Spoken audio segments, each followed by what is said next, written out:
Welcome to the Copilot Connection. We're here to share with you all the news, insights, and capabilities of the Microsoft Copilot ecosystem from across the entire Microsoft stack. I'm Zoe Wilson, and I'm the Global Digital Workplace Consult Leader at Kyndryl, a Regional Director, and an MVP for Copilot. And I'm Kevin McDonald, an MVP for Copilot and Copilot Extensibility. I'm the UK lead for Copilot and Agents at Avanade as well. And we'll be releasing episodes as podcasts and on YouTube with insights from experts in the community and Microsoft on what the different areas of Copilot and Agents mean, the impact they can make to you and your organization, and what you need to do to prepare for them. So this week, Kevin, you've been over at Commsverse making the most of the wonderfully hot weather. I believe that this passed without ridiculously hot weather. I believe it passed without a fire alarm this year, which was a win. But one of the big topics at Commsverse was tokenomics and FinOps, and we also had a Copilot fireside chat on Wednesday as well, where that came up quite a bit in the comments. So we thought we'd dive into that. And that was the one we did live from Commsverse, didn't we? Well, you didn't, but unfortunately we had Elif Onolan pull out on the Monday. So we thought, well, as I'm going to be there and Lindsay Ansell, who helps run it, I thought, let me try and grab hold of some MVPs and we'll have a mini PAL session. And the only room they had available was the keynote room. So I got to sit on the keynote stage. It was always a bit of fun. Yeah. I mean, it was like, first of all, I thought, especially considering it was pulled together at short notice, the panel was really good. We had a really good mix of backgrounds and areas of focus with Lee Ford from an extensibility angle, Nikki Chappell covering security and compliance, and then Adina, who was just covering kind of general Copilot and Agent 365. Adina who, sorry? I noticed you ducked away from trying to pronounce her surname there, as I always do. Oh, very good. Very good. Trying to trip me up there, Kevin. So first of all, how was Commsverse? And I'm particularly interested in hearing how your session with Adina went. I'm loving the outfits. You'll have to describe them for the audience. So Commsverse was great. If I'm honest, I didn't have the full experience.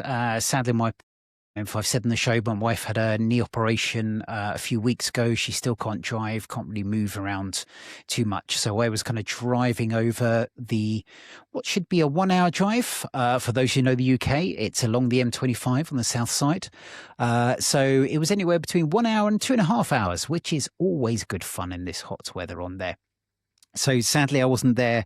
I have to say one of my happy places is the hotel bar in Woking the night before Commsverse starts. Everyone's kind of catching up with each other, having a few drinks. I missed that, which was very sad, and also meant I missed the speaker dinner on the Wednesday night as well. So, but it was lovely to see people. Really, really good event from there. Didn't see too many sessions, mostly because I was preparing for my own. I was doing a session on building agentic solutions for healthcare with Lewis Baybutt. So we were working together at Avanade and thought we'd talk about a little bit about the journey we had there, and that went very nicely. I made the comment that the foundation of those slides were made on the one day where you could have co-work without any costs, and you could enable the Fable model. And I managed to choose that one day to generate my slides on that. And it came out very beautifully, I have to say. And won't be able to do that again for a long time, and certainly not as cheaply as I did it then. But that came up well. And then, as you said, we had a session with Adina on the last session of the day. Had about 15, 16 people on there, which was pretty good considering most people had gone home by then. And we were talking about sheep herding with Agent 365. Now, we were told by Jeff that we really need to improve why we're talking about sheep. He was like, I kind of went through your whole session and I got the Agent 365 and you talked about sheep a lot, but why? And I was like, yeah, because the sheep are the agents. Oh, okay. So it was useful because we're doing that another couple of times, that we need to do a little bit of explanation on why I kept talking about sheep escaping things from there as well. Yeah. But it did go down very well. So maybe, Kevin, rather than you both wearing sheep hoodies, which I noticed you neglected to actually describe, maybe one of you needs to be a sheep and one of you needs to be a sheep herder. That's not. I do have a shepherd's crook for one of the kids' outfits. So yeah, sorry, Dina, if you're listening, you're gonna have to be the sheep. Maybe we could give the jumpers to a few other people. We could chase them around the stage at I'll find ESBC. I That'd bet be you could quite find, entertaining. like, if you have a look on Amazon, I bet you could find some little sheep headbands or hats or something. I'm thinking like Donna does her session where we reenact Copilot and people around the stage. Maybe we need to get a load of people on there as sheep and we kind of herd them to represent the different things. That is genius. I I like like it. that. So turning the session into interpretive dance. I like it. Yeah. Yeah, that could work.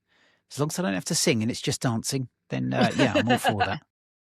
For everyone else's sake as well. But no, it was a great one. Unfortunately, I missed the keynote. I haven't seen the video for that actually. I need to hunt that down because that's always entertaining from those. But it did have the very sad news that this will be the last Commsverse on there. So I think Mark said they'd had 7.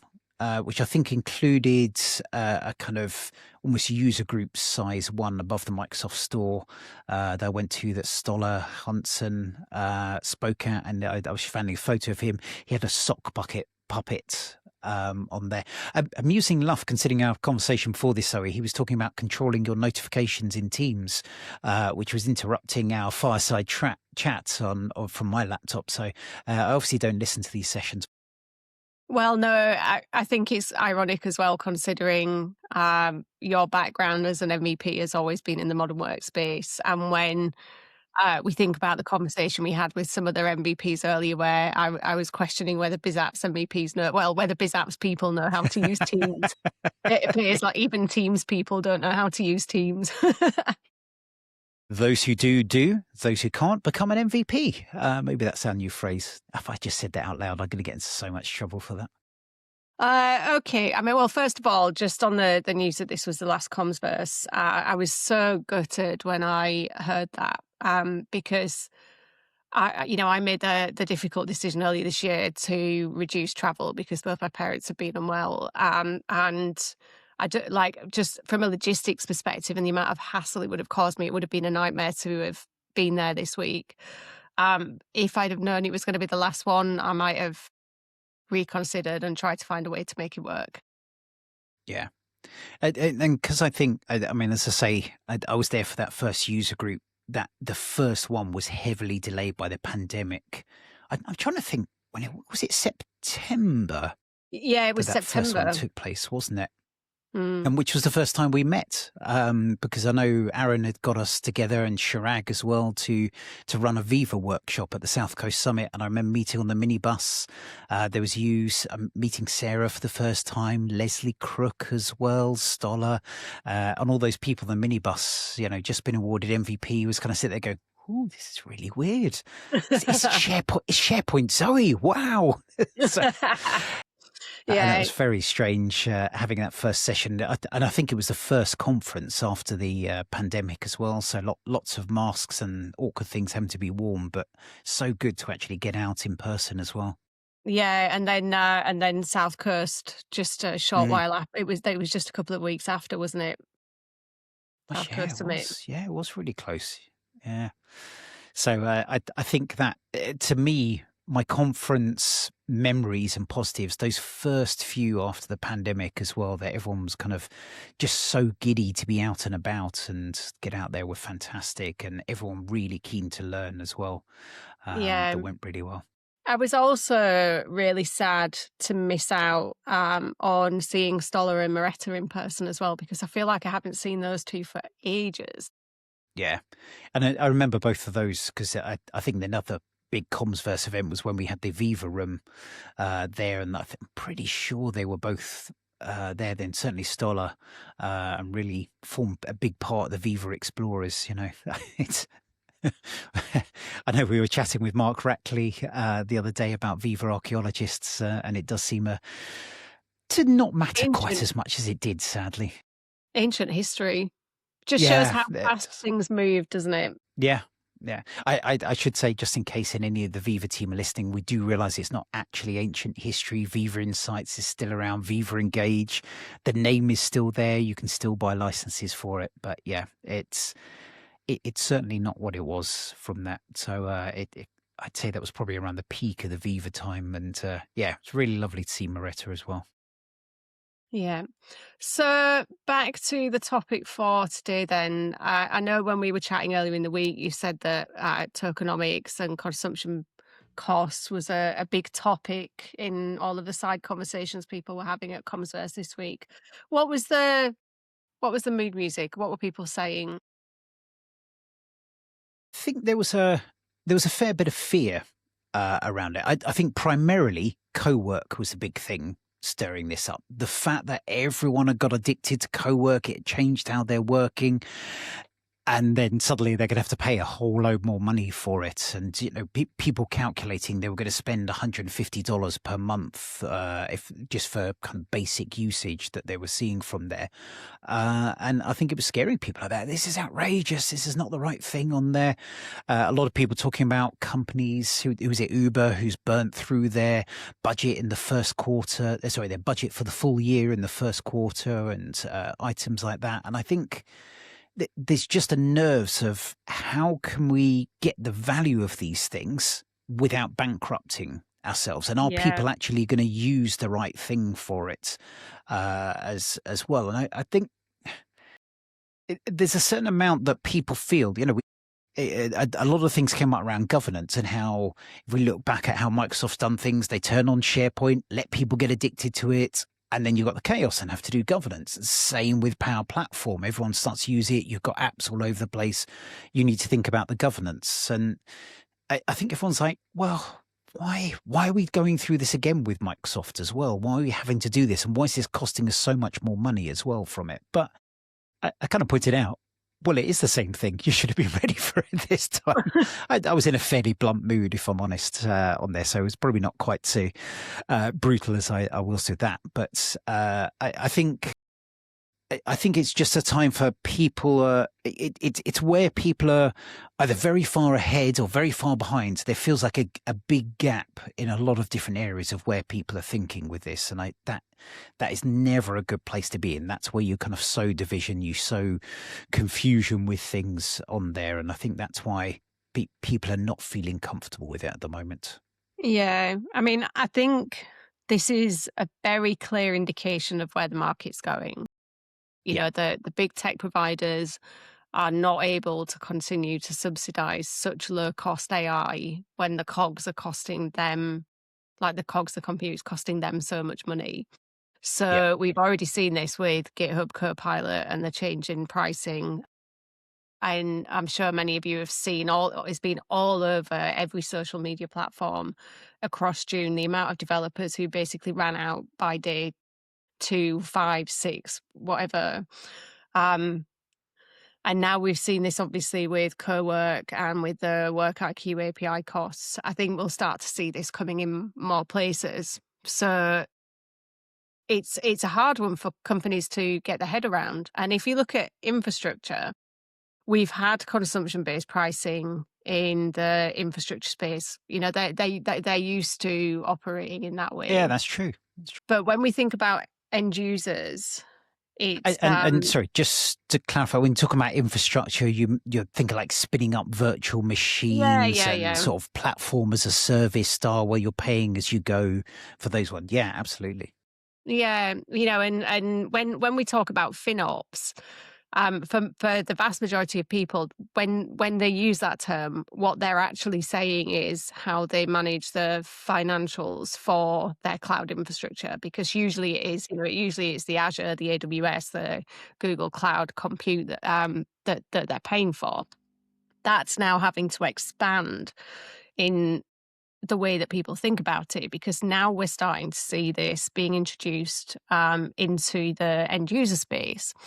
And typically, historically, apart from the odd exception, licensing in the end user space has been per seat, per user.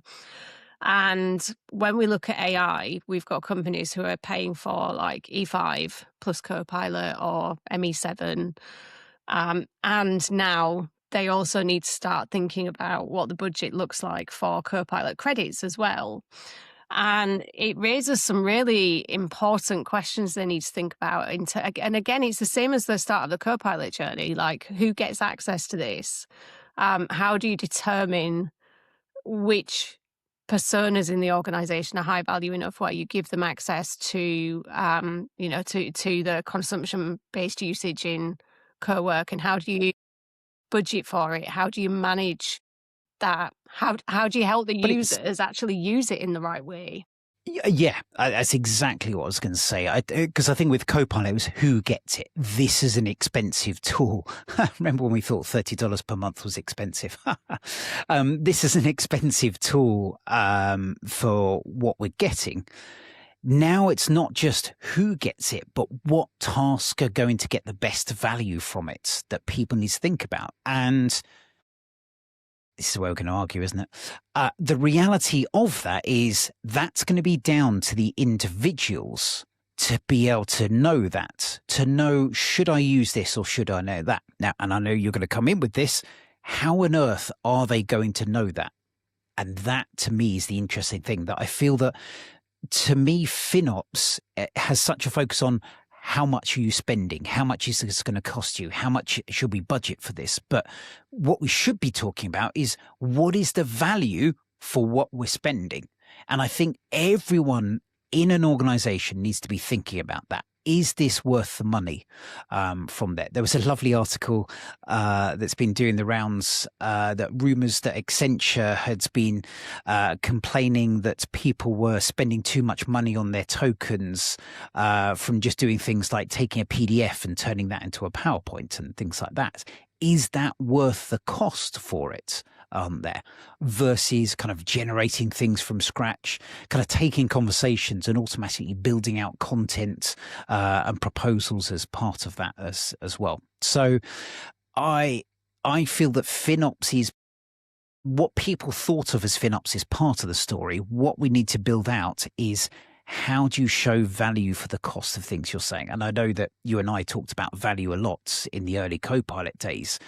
It feels even more important here, but even harder to measure and define as well. Yeah, I'd agree with that. And it's not that we're going to argue. I don't disagree with what you're saying. Yes, in we the are. sense of that personal responsibility. I just feel like we need to recognize that this is going to be really hard to do in practice, because if you've got Sally from finance or John from HR and they've got Copilot, they don't do much beyond, like with the core Copilot license, then they might not be doing much beyond using it in Teams meetings, but they've actually found more value in Cowork. And now all of a sudden they're having to pay for it.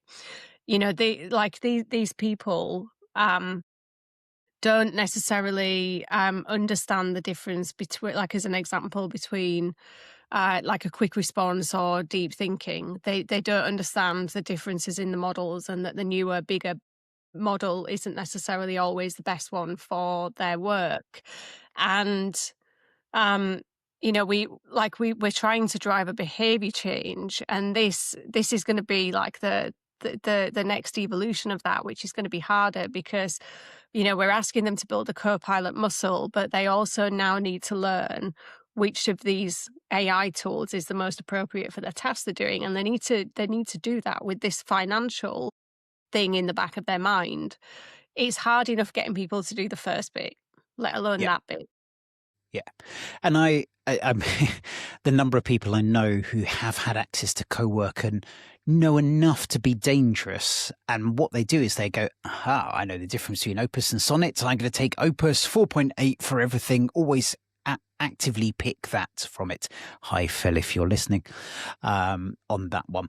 And that's the kind of thing that's going to be dangerous, because that is churning through so many additional tokens from there. But the reality, and this is where we do agree, they have no idea. They don't know the difference, and there is no impact to what they do. They've got no visibility of burning through more budget, of burning through more money, especially if we look at Copilot and Copilot Studio. There is nothing from the end user that makes a difference. That's all up to Microsoft. Now, I hate to say it, everyone's thinking, yeah, that's their problem. Fantastic. If they are burning through lots of Claude usage and burning through lots more tokens and resources, it's going to cost all of us more money. So to say that's not my problem is not really true. It's kind of ducking away from it. At the same time, Microsoft's got to help it and make it easy that I have visibility on there, that I'm encouraged. I think it was Scott Guthrie who always talks about help people fall into the right bucket. If you make it easy to do the right thing, people will. If you make it easy to kind of, I want the most expensive thing, people will do that. So I think there's got to be responsibility from end users. There's also got to be responsibility from Microsoft and organizations to support those end users to help them make the right decision as well. And that's going to be tough. It's not an easy thing to do because it changes every 5 minutes as well. Yeah. And I think the governance aspect of this is key. Like you said, making it easy for people to do the right thing. And organizations will quite quickly need to start thinking about who they make this available to, how they manage the consumption of the credits, which models Who's they going to make manage available. Yeah. I was listening to, and sorry, I didn't drop this in the show notes. So I'll think about this. I need to remember to put this, but the latest Work Lab podcast, they had Cantor on. So Work Labs, the Microsoft one. I know we talked about it on the show a lot. They have a podcast on there. They had the chief people and agent officer from Cantor, and just that phrase, I was like, oh, okay, you've caught my attention now. This is interesting. They were talking about becoming a frontier firm and what it actually meant. And it was really interesting. So the fact they had a people and agent, he's come from that HR side of the fence, but sees managing and looking after agents and what agents do to be the same sort of thing. They had a head of their AI factory, so building out these agents from there, was actually part of the business, not someone that had come from IT on there. And that's exactly where people will get the most benefit.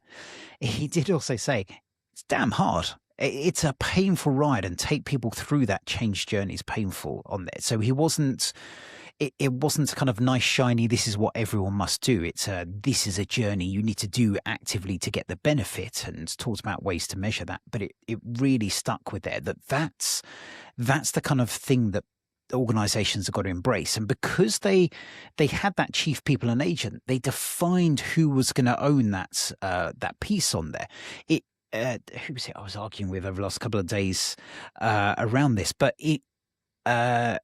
if you just put in there agents and you say, we're going to move all this to agentic, what are you actually moving? Unless you've got a defined process, it's not actually going to help anyone on there. You're just throwing technology at it. Agents. Yeah, Agents. exactly. and that's why I like that they had the people in there. They were talking about, how do we structure the organization? How do we structure for what we want to deliver? And then how are agents going to help that? And that's the right way around that people need to think about it as well. Yeah. So when we were at ESPC in December, and I went to the executive track CIO type event that they did with Microsoft, Kantar was actually in that, and they really? had a customer panel where a lady from Kantar was on stage talking about some of the things that they were doing with Copilot.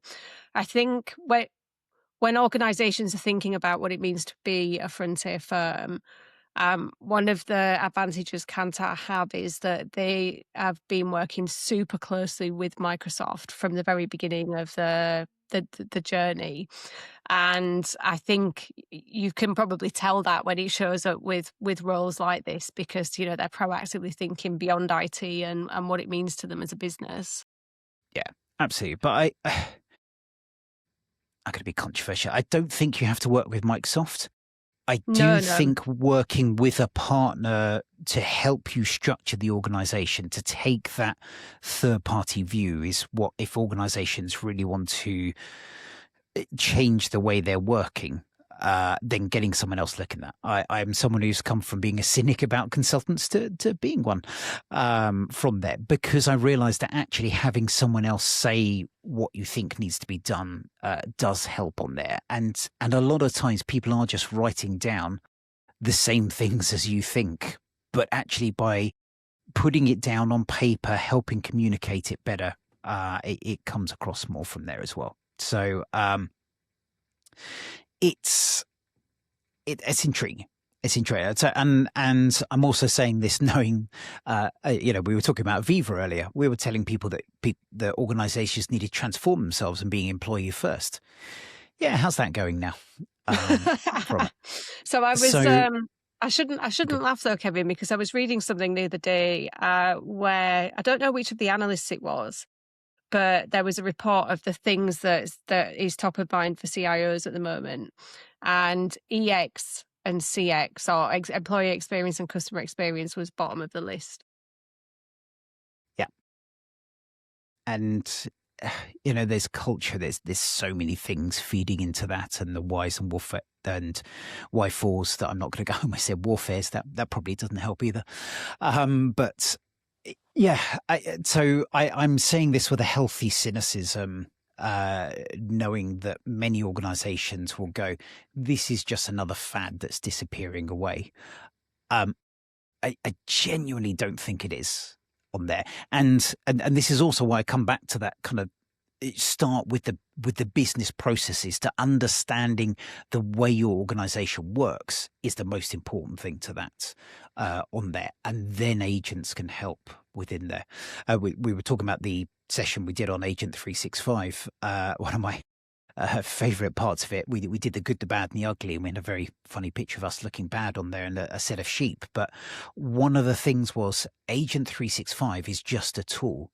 If you have no one kind of monitoring the outcomes from it and you have no process around it, it's not going to help you. It's not just going to turn it on. And I think there's still many organizations who just want a magic button to things on there.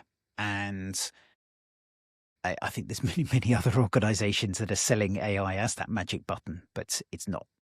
It can severely help a lot. Yeah, I'd completely agree with that. And again, coming back to the whole tokenomics topic, I think there's a lot that AI can do to deliver positive outcomes in an organization.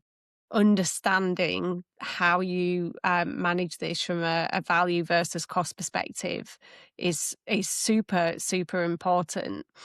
And one of the things that we were talking about earlier, Kevin, that I thought was super interesting was that cheap model for cheap tasks principle. So, right sizing the model to the job. And again, that comes back to understanding, I guess not just processes, but how people work as well. Yeah. Yeah, absolutely. And how it fits into the way you work as well. One of the things we were talking about in the session we did with Lewis was how if someone's built their process around a spreadsheet and you take that away, you've taken away that comfort blanket. You've taken away that understanding on there. You've got to have a very good reason to do that. And I'm saying this as someone who wants those goddamn spreadsheets to disappear because they're horrific. But there is that sense of understanding, that sense of familiarity, that it doesn't matter how good your process you're building is. If you haven't understood that transition from there, that's when you get the kind of resistance to it as well. And where you haven't understood and been able to define the value of what you're doing on there, the investment of building that, the investment of what you've made and how that's going to run has got to be really clearly defined with these processes. Just building an agent for the heck of it is not going to cut it as well. And I think we will see more and more things coming out with that framework to help people understand the benefits of what they're doing as well. Do I think we'll see that from Microsoft? Maybe. Hopefully, I'll be honest, hopefully not, because I want people to trust it from there. And the reality is, if you're getting your definition of what value is from the company that's selling you things, you've got a slight problem there. Yeah, So I mean, I think one of the bigger challenges that I can see in the short term, again, is that Microsoft have introduced a new way of buying AI partway through budget cycle for most organizations. So when you look at organizations whose financial year started in April, this won't be in their budget. In the same way that when everything, when Copilot first came out, when ChatGPT went mental 3.5 years ago, people were having to like mothball projects so that they could use that for AI, because there was this perception that they had to do something with AI. And again, we're in a situation now where the rules of the game have changed very early in the financial year for most organizations. So I'll be really interested to It's a really see good how point. people start to do this from a budget perspective. Yeah. It's almost like it's not the start of the financial year from Mike's. Oh, hang on, it is. That's what I'm doing. Okay.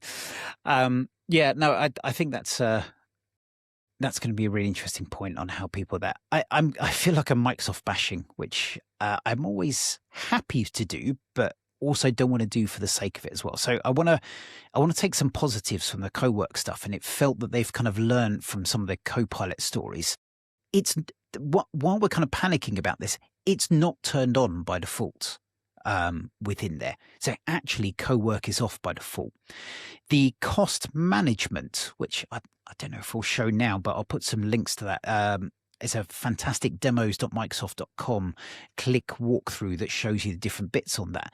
And there you can set budgets for an organization or for a tenant, for a group, so you can define security groups, for I think users not in there yet, but coming soon from there.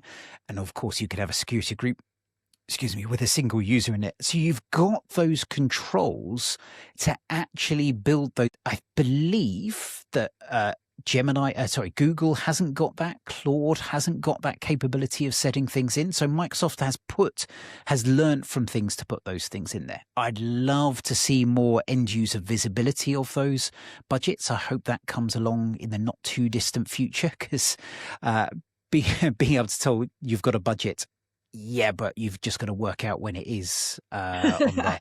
It's a bit like Yeah. giving kids their pocket money on holiday, and then you look after the money and they have to try and work out how much they've got left, which is always entertaining and slightly cruel of me, I know, but on there. But I do think there's more transparency on that to come. But the fact you have those controls, so from a financial perspective, you're not doing the Uber of burning through your budget in a quarter. Really good. Very happy with that. No, I agree with you. I've also seen quite a lot of people on LinkedIn, and this came up on the fireside chat this week, who talked about using /cost as a way to ask her work how much things are costing. But I think the general view is that is unreliable at best. Yeah. It's an interesting one. I think. I think trying to track that back, I think quite a few of the MVPs who've got this, they've often got tenants with just themselves on it. So it's pretty easy to see, here is my credit spend and here is what /cost is showing me. And there looks to be quite drastic differences at times to that. So I would say, and again, Cowork is frontier. This is preview on there, so there's an element that this will enhance on there. Provide the feedback to Microsoft, do the thumbs up, thumbs down on what you're seeing with that to help them educate. But I think certainly there's some healthy cynicism around that going about as well. And just to be clear, in case people don't know that, in Cowork, if you add /cost within your responses, then you get it. It estimates how many credits it's spending from there. So it is a useful one to at least give you a guide from that. If you're relying on that on setting your budgets, don't. not yet, anyway. So I think that's going to be an interesting one there as well. So anything else from a FinOps or tokenomics perspective that's worth covering, Kevin? I would say it feels like this is all fairly early days at the moment. So I'm sure this is a topic we will come back to probably multiple times in future episodes. I think it is early days. I also think it's one of the most important topics that organizations need to look at. So if you're not planning ahead for this, if you're not building sometime now, you were talking about that budget cycle there, Zoe. You should be planning now for next budget cycle to build out how you're going to track these things. You've got you've got the time. I would say you have the opportunity with Cowork to turn it on for a few people. There is going to be pressure. I'm going to make myself a hate figure now. There is going to be pressure on the organizations to turn it on for everyone. Don't. That is where you're going to get the uncontrolled use from that, and you're going to get the lack of value. So if you're going to turn it on for everyone, just be very clear you're setting a very low budget for that. Set that budget and let people realize that on there. But I would try and hold back that tide away from there. Build your plan. We had quite a few people in the Fireside chat who just said, yeah, that's why we're turning it all off on there. I would say, please don't do that. Try and find that balance. Don't just say this is a future problem. Give it to a few people, build it out, start to set a plan for how you're going to set these new budgets. Build that into your cycle, ready for it to be there from that. So don't hide away from it. Don't turn it on. It's somewhere in the middle. In a very... what's the words? What's Brexit, where everyone's on kind of one side or the other? Bipartisan? Is that the word I'm looking for? We've got a world where it's a very binary world. It's one thing or the other. And I'm very much, we need to be a bit more nuanced in these discussions. So work out where you are within that. I had a lovely setup. Am I going to give away internal work by saying this? I don't think so. We were kind of building out a center of excellence, and we asked a set of questions on can you put on this scale where you are from wanting to be very open to being everything locked down, and there's a series of questions like that. And I loved that because it wasn't like I want to be open, I want to be locked down. It was kind of seeing that. It reminded me of equalizers from kind of 80s and 90s ghetto blasters and hi-fi systems. You know, it was a bit of this and a bit of that. It's not all one thing or all the other or switches on there. It is a sliding scale for these that we need to kind of get people to work out from that. And I think it would help all of us if we can get in a better place of accepting that.